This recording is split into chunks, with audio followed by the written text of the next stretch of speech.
Hello,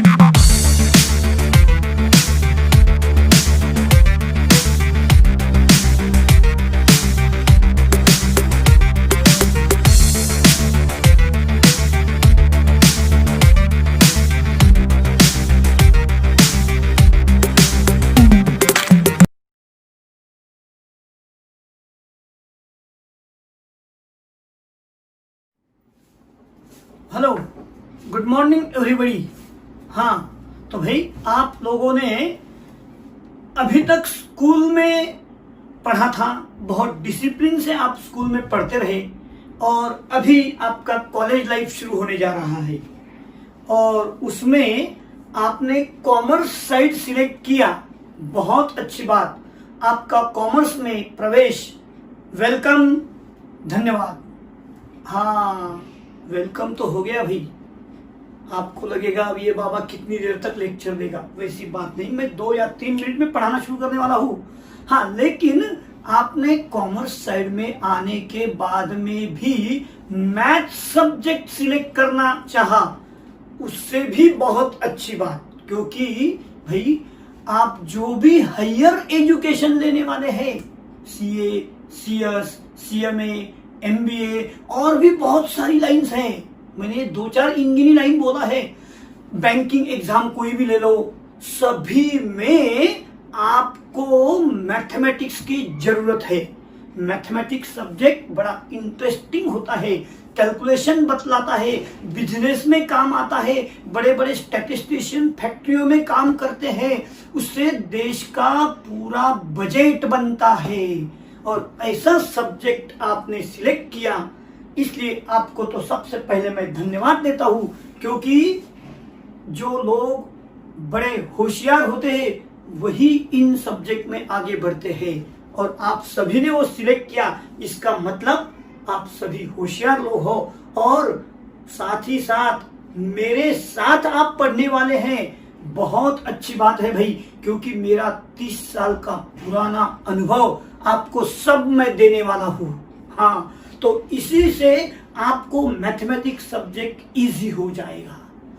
तो जल्दी हम तो मिलेंगे ही, लॉकडाउन कितने दिन चलने वाला है यारो, तब आपको मेरी और आपकी पहचान तो होने ही वाली है, लेकिन फिर भी उसके पहले आप और मैं एक दूसरे से वीडियो के माध्यम से जुड़ जाएंगे।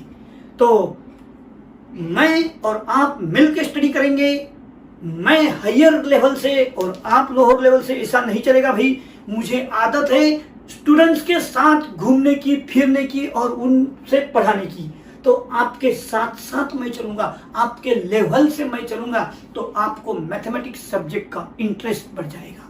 हाँ, तो आपका कॉलेज लाइफ में वेलकम और मैथमेटिक्स सब्जेक्ट्स के लिए आप रेडी हो, तैयार? अरे भाई मैं तो कब से हूँ रेडी, तैयार। चलो शुरू करते हैं। 11th कॉमर्स मैथमेटिक्स सब्जेक्ट, पहला टॉपिक पार्टीशन वैल्यूज। अरे भाई सबसे पहले पार्टीशन, और कॉलेज में आ गए और बोले पार्टीशन। हाँ भाई, मैं अभी से आपको बोल देता हूँ, कल से मैं यहाँ पार्टीशन लगाने वाला हूँ, गर्ल्स इधर, बॉयज उधर। अरे भाई ऐसा बोल दिया। हाँ, बाकी के लोग तो मेरे तरफ देख के हंसने लगे कि अभी अभी हम कॉलेज में आए और बीच में पार्टीशन ये लगाने चले। अरे भाई मुझे वो नहीं करना, सिर्फ आपको पढ़ाना है कि पार्टीशन करने से यहाँ के हॉल के 2 इक्वल पार्ट्स हो जाएंगे, बॉयज, गर्ल्स, मेल, फीमेल। बस इसी ऑब्जर्वेशन को हम कहेंगे पार्टीशन वैल्यू। फिर क्या पार्टीशन एक ही होता है? नहीं भाई, हमें लाइफ में बहुत जगह पर बहुत सारे ऑब्जर्वेशंस के अलग अलग पार्ट करने पड़ते हैं, जिसके सहारे से वो पार्ट बनते हैं उन्हीं को पार्टीशन वैल्यू बोलते हैं। समझ में आई बात? जिनके सहारे से पार्ट बनते हैं उन्हीं को पार्टीशन वैल्यू कहा जाता है। तो आपके सिलेबस में इन गिने 6 या 5 पार्टीशन वैल्यू है, उसमें से एक तो आपने पिछले साल ही स्कूल लाइफ में 10वीं में पढ़ा था। नाम बता दो उसका, मीडियन। मीडियन की वजह से गिवन ऑब्जर्वेशन के 2 इक्वल पार्ट होते थे, है ना? when the observations are arranged in increasing order of their magnitude, then the middlemost observation is called median, and that middlemost observation, इसी को हम कहेंगे पार्टीशन वैल्यू। तो इस साल और भी अलग कुछ पार्टीशन वैल्यूज है। कौन सी है भाई? क्वार्टाइल्स। क्वार्टर में पार्ट किए जाते, 25% में पार्ट किए जाते, उसे कहेंगे हम क्वार्टाइल्स। डिसाइल्स, बड़ा महत्व है डिसाइल्स का। हम बहुत सारी चीजों के 10-10 के चीजें बनाते हैं। देखो ना, कोई आर्टिकल हम खरीदने जाते हैं तो 10 का बॉक्स होता है, 10 का बॉक्स, 10 डिसाइल्स। हाँ, और आखिरी में मैं बताऊंगा आपको परसेंटाइल्स। परसेंटाइल का बहुत बड़ा महत्व है। आपको अगर पूछा गया, अरे भाई 10th में कितने मार्क्स आए, आप शान से बोलते हैं कि 95 मार्क्स आए, यानी आपके मार्क्स परसेंटाइल में कहा जाता है। P95 percentile. डिसाइल बोले तो D। हाँ भाई, क्वार्टाइल से कितने पार्ट होते हैं? तो 4 पार्ट क्वार्टाइल से बनते हैं, लेकिन वो क्वार्टाइल 3 ही होते हैं। अरे भाई देखो ना, एक आपके पास में कोई डोरी दिया और कहा कि उसके 4 पार्ट बनाओ, तो आपको कैंची कितनी जगह लगानी पड़ेगी? 3 बार कैंची लगाई तो 4 पार्ट बन जाएंगे। तो बस ये तीनों को हम कहेंगे क्वार्टाइल्स। डिसाइल्स कितने होते हैं? 9, उनसे पार्ट बनते हैं 10। समझ में आया? परसेंटाइल्स कितने होंगे? बोलो, आप बोलो नेहा। हाँ, 99 बराबर बताया, क्योंकि हम सबको मालूम है 99 परसेंटाइल से पार्ट कितने होंगे? बोलो हर्षद। हाँ, कितने 100 पार्ट बनेंगे। तो आपके दिमाग में भाई टॉपिक तो फिक्स हो गया कि 3 क्वार्टाइल्स पार्ट बनते 4, 9 डिसाइल्स पार्ट बनते 10, 99 परसेंटाइल्स पार्ट बनते 100। इस साल के ये टॉपिक में हमको इन्हीं 3 चीजों का स्टडी करना है। ये हो गया इंट्रोडक्शन। तो अब हम शुरू करें। पहला पॉइंट, क्या partition values.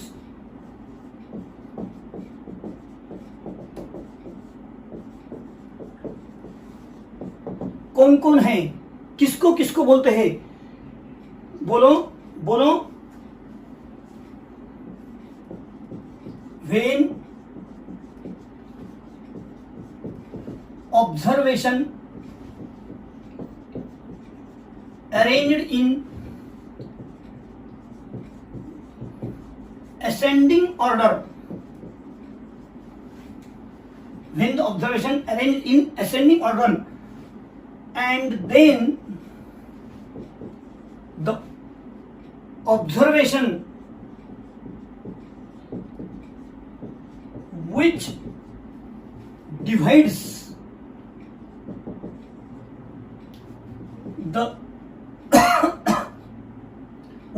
the total observation in some equal parts. When the observations are arranged in ascending order and the observation which divides the total observation in some equal parts, they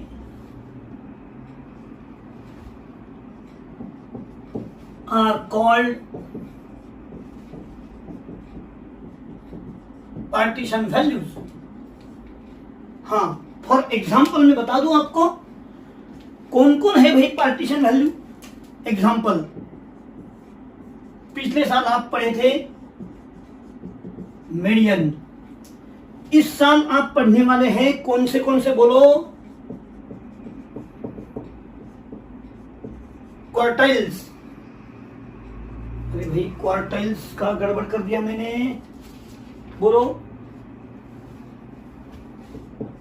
quartiles, deciles, percentiles. These are the partition values. समझ में आया? तो लिखो introduction topic का कि किसे हम partition value कहेंगे। लिखो, जल्दी से लिखो, पार्टीशन वैल्यूज। जल्दी से मैं रुकने वाला नहीं हूं ज्यादा।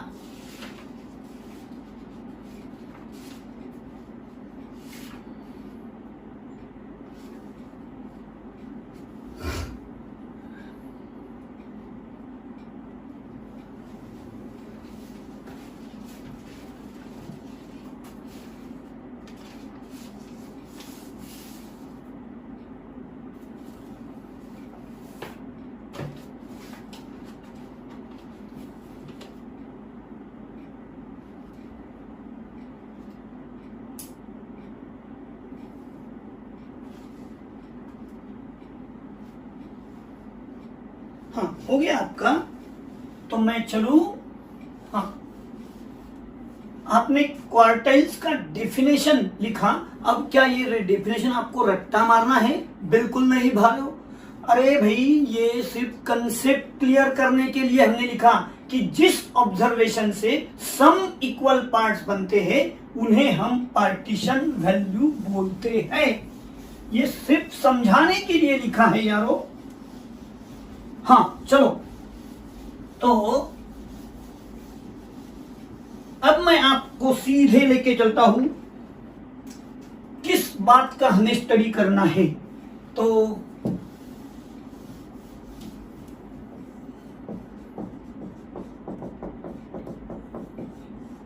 क्वार्टाइल्स हमको स्टडी किसका करना है? क्वार्टाइल्स का स्टडी करना है। किसे कहेंगे हम क्वार्टाइल्स? बोलो यारो, बोलो, क्वार्टाइल्स किसे कहेंगे हम? Quartiles divide the observation in 4 equal parts. सबसे पहले मैं क्या लिख रहा हूं? Quartile divides the in 4 equal parts. अब कैसे, वो आपको मैं बताने जा रहा हूं। सभी का ख्याल मेरे ऊपर। सपोज करो ये आपके टोटल ऑब्जर्वेशंस है ना? टोटल ऑब्जर्वेशंस का मैंने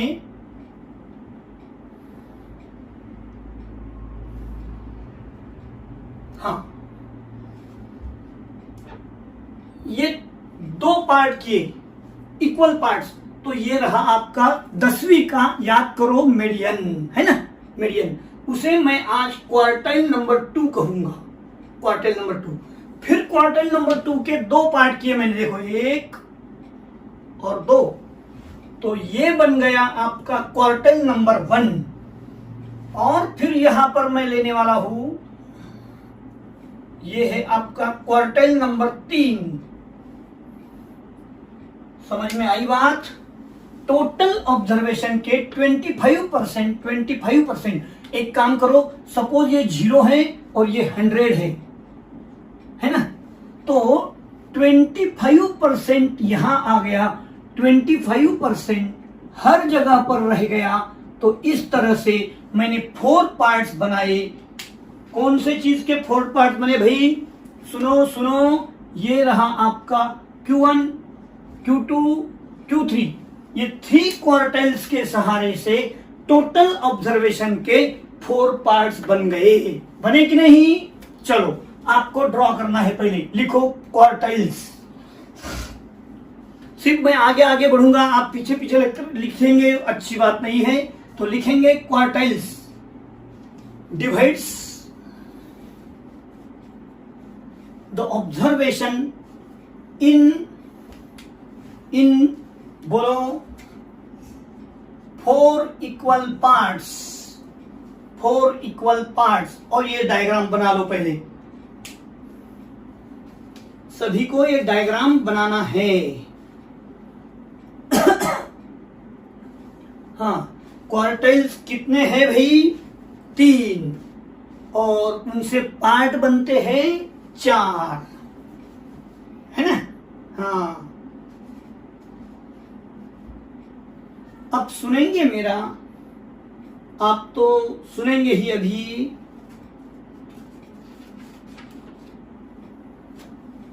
हाँ, तो मैं आपको Q1 का फार्मूला याद करवाता हूं। वैल्यू ऑफ, बोलो, value of 1 into n plus 1 upon 4th observation.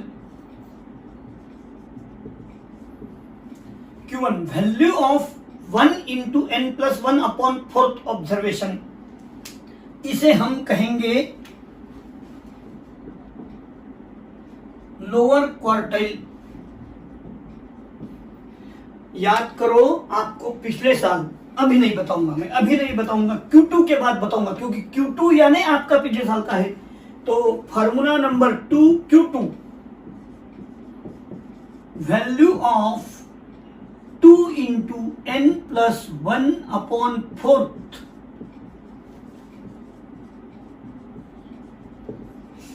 याद करो भाई, 2 से डिवाइड किया, यहां 2 हो जाएगा, n plus 1 upon 2th observation. तो ये था आपका पिछले साल का मीडियन। क्या था ये? मीडियन। और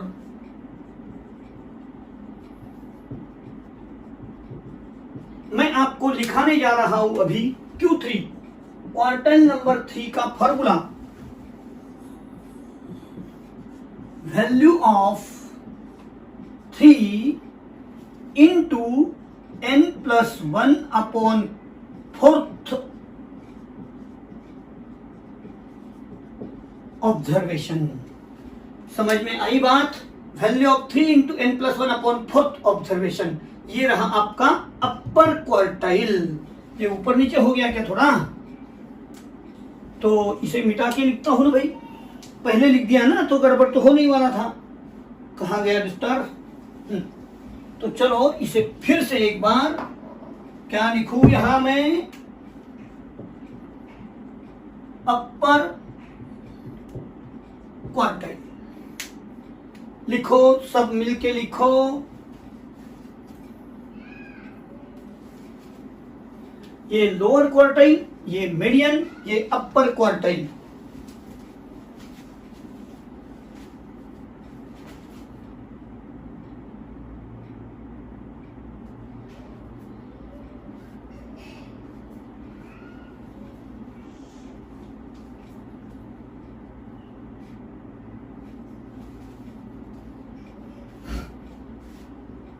हाँ, हो गया।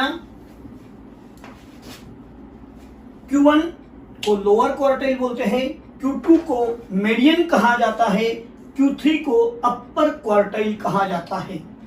इनसे कितने पार्ट बनते हैं भाई? 4 पार्ट बनते हैं। लिख रहे हैं ना आप? मैं आपके लिए रुका हूं, लिखो लिखो।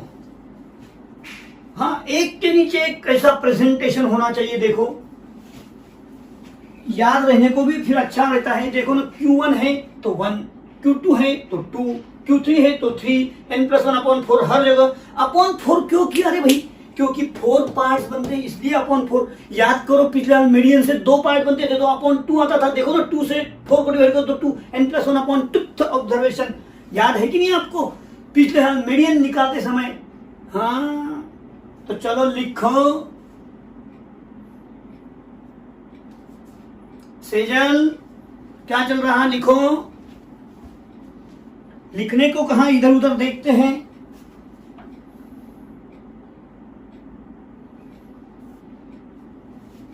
हाँ, तो आपने परफेक्ट लिखा होगा, क्योंकि भाई मैं जो नोट्स दे रहा हूं बहुत अनुभव से है। फालतू चीजें नहीं लिखाऊंगा, काम की ही चीजें लिखाऊंगा। हाँ, चलो भाई आगे। अब मुझे बताना है, यहां पर स्टार करके लिखेंगे नीचे, इस तरह से मैं डिक्टेट करूंगा, अभी आपको लिखना है। भाई ये Q1 से क्या होता है? 25% बिलो ऑब्जर्वेशन, और बोलो बोलो बोलो 75% अबव Q1 है ना? तो लिखो नीचे स्टार लगा के।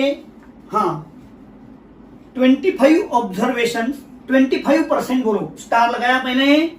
25% observation below Q1, 25% observations are below Q1 and उसी जगह में लिखो, and बोलो 75%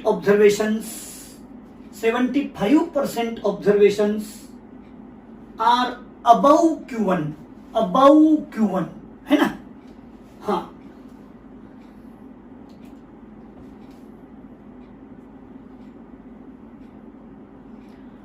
हो गया। फिर लिखो 50% observations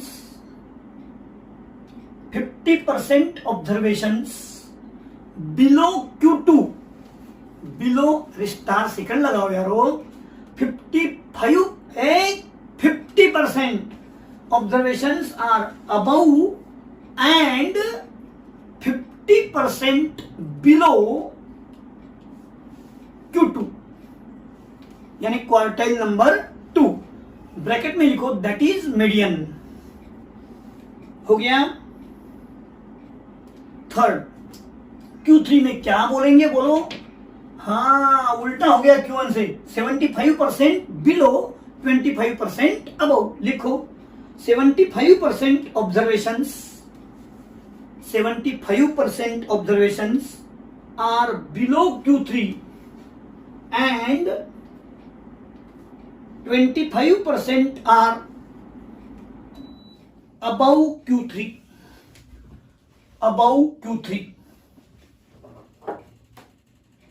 चलो भाई, आपका ये हो गया। हाँ, हम कैलकुलेशन बाद में देखेंगे यारो। अब इसी तरह से मुझे आपको बतलाना है कि यहां पर पिछले साल हमने जब डाटा आर इन ग्रुप, यानी कि ये काय के लिए हुआ बोलो, इंडिविजुअल ऑब्जर्वेशंस के लिए हुआ है ना, इंडिविजुअल के लिए। अब डाटा अगर ग्रुप में है तो किस तरह से हमारा कैलकुलेशन होगा ये हम देखने जाते हैं, है ना। हाँ, तो चलो मैं बदलाऊ इसे। हाँ,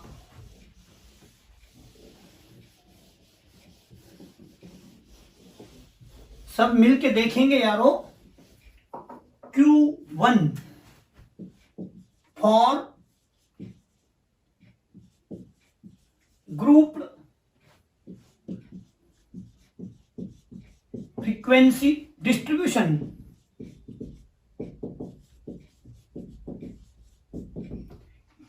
क्या बतलाया रे मैंने?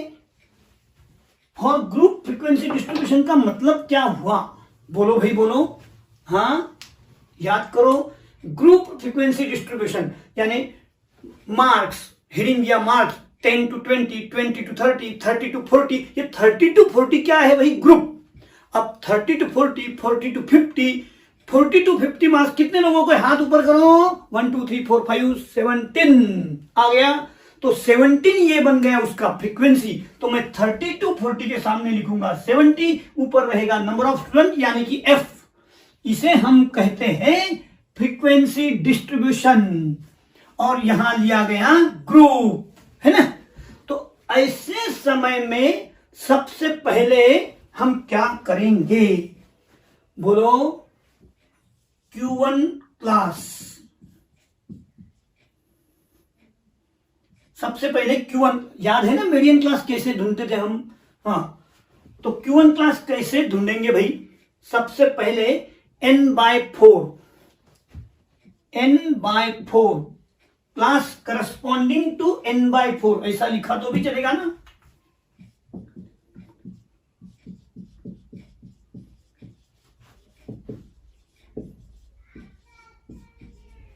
Q1 class corresponding to n/4। जब हमने Q1 क्लास को ढूंढ लिया, आपने क्या पिछला मीडियन क्लास ढूंढते थे, तो n/2 के सहारे से when the observations are arranged in ascending, और अरे यार टेबल में असेंडिंग ही होते हैं ना। चलो फिर Q1 क्लास ढूंढ लिया तो Q1 का फार्मूला लिखेंगे अभी हम। Q1 इक्वल टू, बोलो क्या फार्मूला है? L यानी क्या? कौन बतलाएगा L क्या था? हाँ, वैसे तो फार्मूला आपको भी आ रहा, लेकिन मैं लिख रहा हूं L यानी lower boundary of Q1 class. सबसे पहले lower boundary of Q1 class, बाद में H/F into n/4 minus C F, ये रहा Q1 का फॉर्मूला। हाँ, यहां पर लगे तो हम 1 लिख सकते हैं भाई। मैं अलग पेन से लिखता हूं ये 1, क्योंकि फार्मूला जैसे भी चेंज होगा यहां 1 के जगह 2, 2 के जगह 3 आएगा। ये देखो ये Q1 है ना, फर्स्ट क्वार्टाइल, तो यहां पर क्या रहेगा 1 इंटू n/4। अब इनके मीनिंग आपके 10वीं के ही लेना है। L क्या है? Lower boundary of Q1 class, बराबर। H बोलो, H width of Q1 class. याद आ रहा? हाँ, 10वीं का याद आ रहा। Width of Q1 class. भाई F क्या चीज है? अरे भाई फ्रीक्वेंसी ऑफ Q1 क्लास। मैं सिर्फ इतना बोल रहा हूं, Q1 क्लास आपको याद आ रहा, मीडियन क्लास, बस वही meaning same. N total number of observation, total of the frequency. CF बोलो, CF क्या है? क्यूमुलेटिव फ्रीक्वेंसी जस्ट अबाउट, अरे भाई जस्ट प्रिसेंडिंग, कनेक्टेड।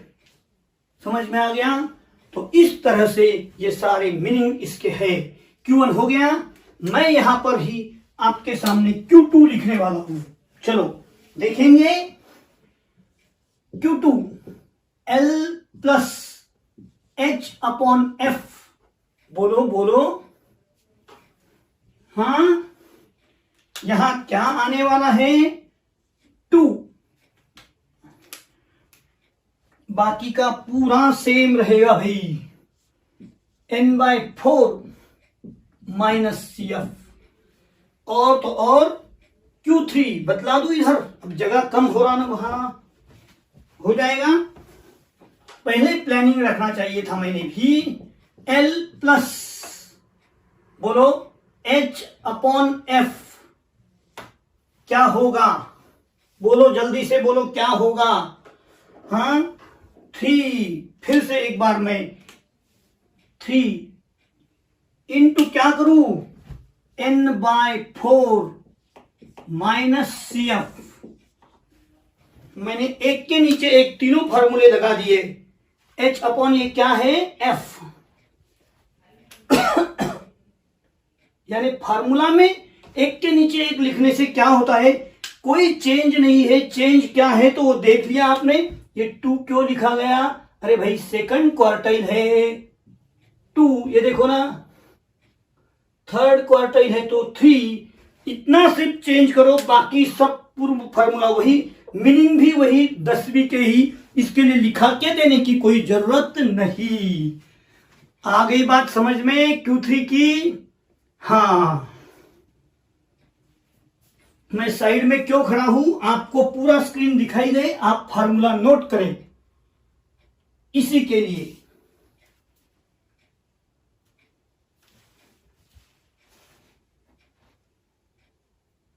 चलाऊ,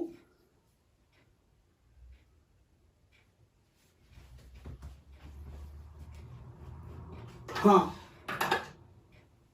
तो इस तरह से अभी अभी मैंने आपको सारे फॉर्मूले लिखाए है ना। अब हम इनके मीनिंग देखने वाले हैं। बोलो, पहला मीनिंग L। बोलो L का क्या मीनिंग होगा? बोलो L लिखाऊं? साइड में लिखो, नहीं तो नीचे लिखो। मैं तो सिर्फ डिक्टेट करूंगा क्योंकि आपको भी पता है भाई। लिखो, L है lower boundary of Q1, Q2, Q3 class. जो भी फार्मूला आपने लिया उसमें से, हाँ लगे तो बीच में और डाल सकते हैं। लोअर बाउंड्री ऑफ Q1 और Q2 और Q3 क्लास, जो आपको लेना है वो ले सकते हैं, है ना। H width of class, width of quartile class हो गया। फ्रीक्वेंसी FF, अरे भाई H हो गया, अब F चल रहा है अपना F, बोलो, फ्रीक्वेंसी ऑफ Q1 और Q2, नहीं तो ऑब्लिक कर सकते हैं, और Q3 क्लास जो लिया वहां का फ्रीक्वेंसी, उसके सामने वाला फ्रीक्वेंसी है ना, करस्पॉन्डिंग। हाँ, नेक्स्ट है CF। नेक्स्ट है CF। क्या कहेंगे इसके बारे में आप? बोलो भाई, CF less than cumulative frequency. Cumulative frequency, आपने 10वीं में 2 टाइप की क्यूमुलेटिव फ्रीक्वेंसी पढ़ी है। लेस देन क्यूमुलेटिव फ्रीक्वेंसी यानी ऊपर से फ्रीक्वेंसी का एडअप करते चलो, नीचे आपको टोटल फ्रीक्वेंसी मिल जाता है। और more than cumulative frequency, frequency का नीचे से ऐड करते चलो तो आपको टॉप पर टोटल ऑफ द फ्रीक्वेंसी मिल जाता है, मोर देन क्यूमुलेटिव फ्रीक्वेंसी। लेकिन यहां कौन सी लिया भाई हमने? Less than cumulative frequency of the class, less than cumulative frequency just above. बस इतना सिंपल लिखो यार, जस्ट अबव। उसको और डिफिकल्ट बनाओ, जस्ट प्रिसेंडिंग, और बनाओ जस्ट अबव, नहीं तो क्या, just preceding quartile class. Quartile class क्या रहा अभी? N। N यानी total of the frequency, N equal to summation F, और लिखो टोटल फ्रीक्वेंसी। टोटल फ्रीक्वेंसी हो गया। इस तरह से आज हम लोगों ने 10वीं की ही रिवीजन बोला जाएगा, क्वार्टाइल्स का स्टडी किया है ना। हाँ, क्वार्टाइल्स का स्टडी करते समय हम लोगों ने क्वार्टाइल का मीनिंग, उसके सहारे से बनने वाले पार्ट, परसेंटेज में इंडिविजुअल ऑब्जर्वेशन के फार्मूले और ग्रुप्ड ऑब्जर्वेशंस के फार्मूले देखे। आज पहला ही लेक्चर था, ज्यादा बोर भी नहीं करूंगा। हाँ, आगे आगे बोर करने वाला हूं मैं, नहीं क्या? हाँ, नहीं भाई, वैसी बात नहीं, जैसे सिलेबस आएगा उस ढंग से वो पढ़ाया जाएगा, है ना। तो आज के लिए इतना ही, आज हम रुकेंगे, इसके आगे कंटिन्यू करेंगे सेकंड लेक्चर में कल के लिए। तो आपको सबको धन्यवाद।